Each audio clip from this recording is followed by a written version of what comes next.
What's going on, guys? Welcome back.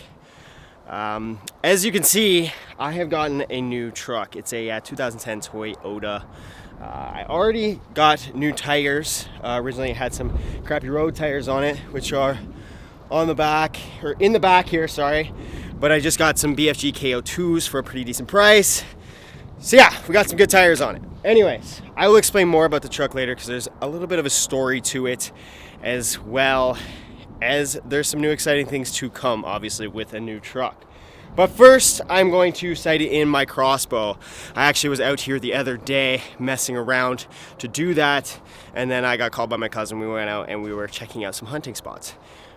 But yeah, anyways, let's get to setting up the Crossbow.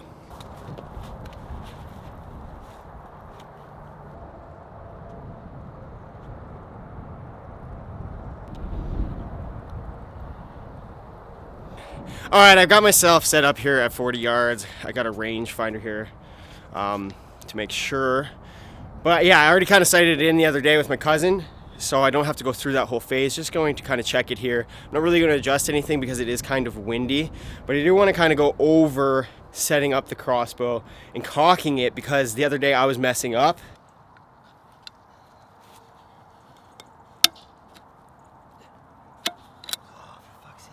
So yeah, I was doing it wrong there, and I'm just going to kind of try and show what to actually do, and you could probably get a laugh at me because I did it absolutely wrong.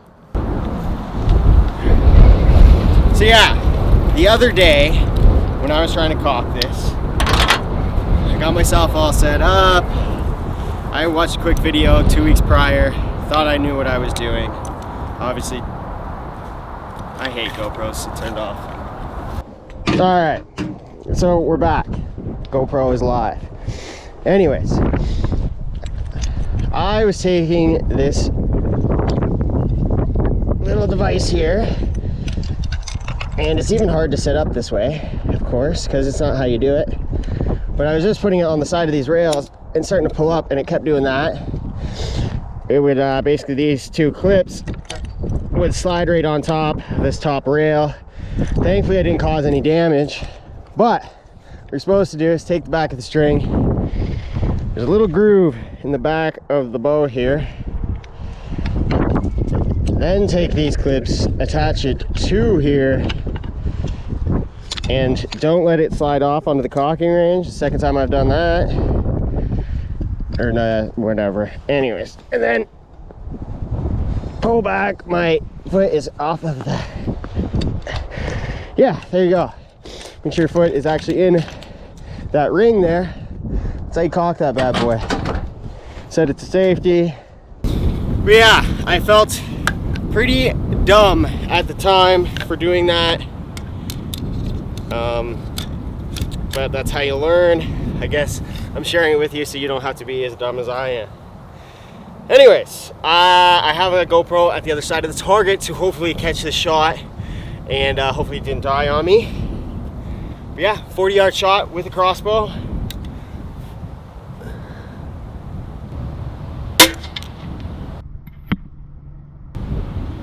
Little high there for sure. I think it was my fault in the aim.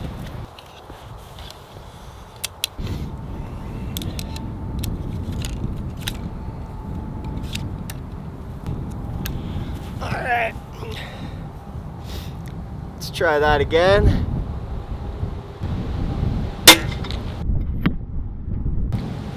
Much better. That's pretty close to center there. Let's go check it out.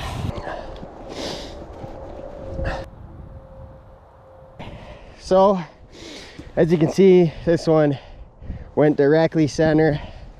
See the other camera there. This one was really high, but I was shaky on that first shot. It was kind of sitting funny. Yeah.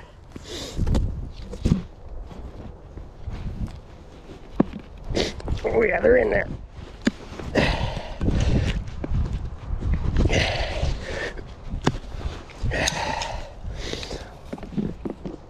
So I'm just gonna take 2 more quick shots at 40 yards, see if I can get a better grouping, then we're gonna move back to 60.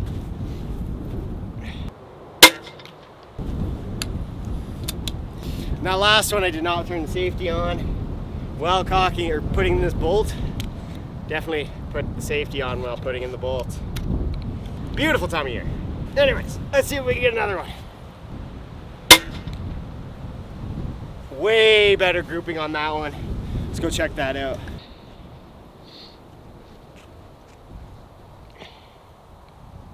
Yeah, I'd say that's a pretty good grouping. They're literally stacked on top of each other. I absolutely buried them. Pretty awesome there. I'm gonna definitely set it up at 60 now and see what we can do. So unfortunately, my last shot, or my GoPro froze on the friggin' batteries because GoPros suck. So we didn't see those hitting the target, but as you can see, they were close to center, but a good grouping anyways. Like best grouping you could really get, other than hitting your own arrow. But yeah, we've moved back to 60 now. This one I'm a little more concerned that it'll get affected by the wind, but there's one way to find out.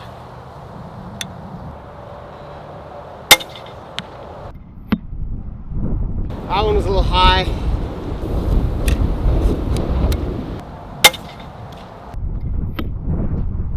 Not really sure where that one went. Not good. Not good. Okay. Oh yeah, baby. Actually stayed on. That's cool. We are missing an arrow. Oh no. All right, so at 60, that was pretty rough. I knew I was gonna get affected by the winds quite a bit too, but also I'm pretty unstable. Just shooting off my knee here, I'm not gonna lie. I mean, this is probably the 6th time I've shot the bow, so still got some tweaking to do to get used to it, but I'm gonna do another 2 shots at 60 here and see if I can group that up a little better. The one completely missed, so I don't know if that was from the wind or I made an adjustment just as I pulled the trigger. So let's see if we can tighten that up a little bit. Yeah, I'm getting destroyed by the wind there. I know I was on that target, and the other day my cousin and I did shoot at 60. We both hit, and that went almost right beside the target, and that's what happened on my last shot. Oh, that was not good. Almost sacked myself there. I'm gonna aim a bit to the left to account for the wind. See if I can hit there.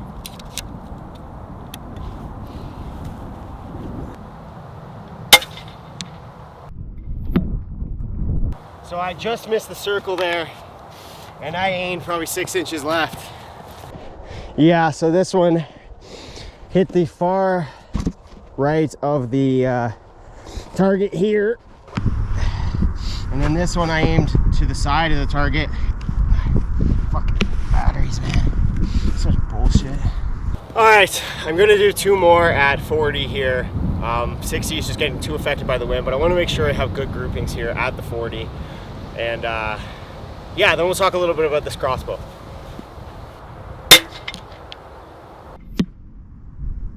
Much better. Much better.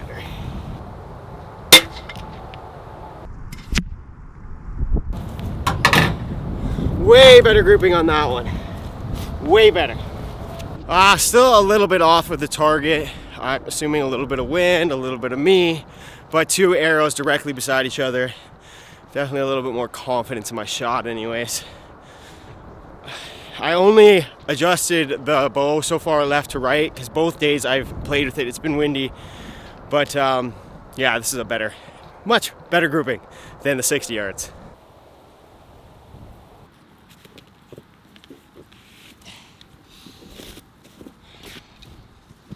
All right, I'll just talk a little bit about this crossbow here. Sorry if the audio is absolutely terrible. It is very windy out here. But this is an Excalibur Micro Extreme. It's the Dead Zone kit. It comes with this scope, and it comes with a couple of arrows, 4 to be exact. It has some 100 grain field tips, which I ended up buying 150 grain with 150 grain broadheads. You want to make sure your field tips are the exact same as your broadheads to make sure your arrows are shooting accurately. If you switch those up, it would throw off what you just locked your scope in at. But yeah, micro is super compact. I just getting into this. I just got my hunting license, my gun license as well. Went out for a night in the stand, and as soon as I did that, I was like, I need to do a little bit more of this. I was intending on getting more into it next year, but of course, as soon as I spent one night in the stand, seen a deer, everything changed. I had to go pick one of these up immediately. I got about a month left of season, so potentially we could get a deer. Yeah, this is gonna be a new hobby of mine, of course. I've always wanted to get into hunting, just never ended up getting my license. So hopefully we can do some videos on that in the future. It's something new for me, so I mean, I won't be out there targeting the biggest buck in the field, but if I see it, well, hopefully I can put it down. But yeah, I guess the next big thing to talk about is this truck. As I said, it's a 2010 Toyota Tundra. I picked it up. It has very low kilometers. It has 110,000 kilometers for the year. That is pretty crazy. It's never been really winter driven. There's no rust. It looks relatively new. Yeah, I was looking at Toyota the last time when I bought the Ford, and it was just pricey. But this time around, I sucked it up and put a little bit more money out to hopefully have a truck that actually lasts. Because let's talk about the Ford. If you guys are wondering, the Ford is out of commission. It's at an impound lot right now. Originally, I bought this truck because the Ford kept breaking down. It left me stranded a few times over the past year. I've put quite a bit of money into it, and it continues to let me down, but it has some motor issues. So I had picked this truck up and had the Ford taken away on a flat deck. Ended up being able to fix it temporarily, but unfortunately about a week after getting it back, I got into a car accident. Someone ran into me, head-on collision, and by the sounds of it, the truck will be written off. So hopefully I get a check for that, or at least a truck back, something. But anyways, we'll find out in the future here. But yes, this means that we are going to be doing a new truck camper build. I kept the old stuff out of the Ford, so potentially I can repurpose that into a new build, but this truck is a little bit different. The cap to this truck is not as high. If you can see from the side, it is the same height as the roof of the truck cab. In the Ford, I had it stepped up and then had the roof rack on top. This also has a roof rack. It has some clips here buried in the snow that attach to it. But yeah, the roof height's going to really affect it. I probably won't be doing the futon style this time around. I'll have to see what it's like, but I wouldn't be doing a lot of sitting in this truck due to the fact I probably can't. I'm a pretty tall guy in the first place, and once you get over the wheel wells in one of these builds, it pretty much limits you for any type of sitting. But yeah, if you guys have ideas for the build, I'd really like to hear your thoughts. Obviously, I want to repurpose the drawer style.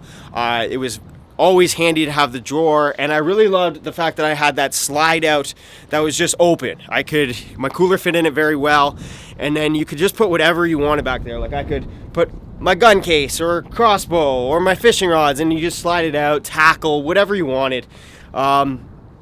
And then when it came to my day-to-day life, I work in construction, it was always handy to have that back there as well for that. And as I said, I did already upgrade the tires.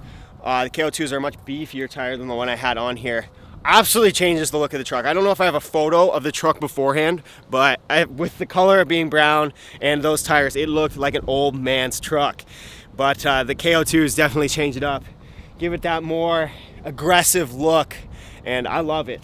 Another upgrade I'm going to do is for the truck cap is tinting out these back windows. There is tint on it, but I'm going to want to get like limo tint because I spent my first night camping in it the night before we went on that muskie trip up on Lake St. Clair. I could see how all the light was coming in, of course, but that just means someone can walk up and see everything that's going on in the back, which I'd prefer if people couldn't see the stuff I had in the back of my truck. So hopefully I can get some really dark tint that you cannot see through, and also would dim down the lights when I'm trying to sleep in a more urban scenario. Yeah, I'm going to fire off a couple more at 40 yards here. I just want some more confidence. And I actually think I'm going to walk down to the blind this afternoon and see if we can maybe get my first deer.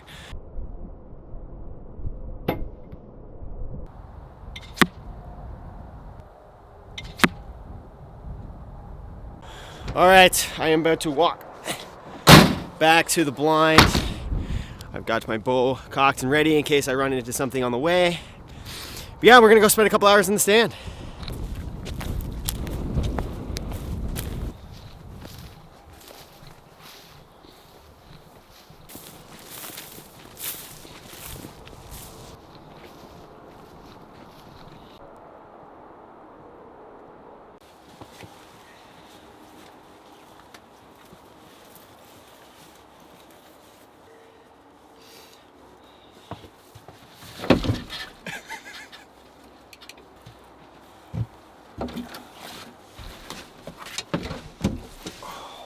All right, guys, I'm in the stand now. That was not a very subtle entry. Thankfully, I fell without a crossbow in my arms, but that is how quickly something could change. If I had a gun or a crossbow in my hands, something could have went sideways, so. Anyways, I gotta be quiet here, obviously. Very cold walk through the field. Down in here, there's absolutely no wind, thankfully. My arrows were definitely getting thrown off by that wind. The wind really picked up in the last hour. But yeah, I'm gonna be quiet here now. Just across from me, when I was down here the last time, is where I seen the deer. I don't know what it was, doe or buck. I couldn't actually see. I could just see its body. But yeah, hopefully things start to move here soon. It's getting to the last hour of daylight, so excited to be out here.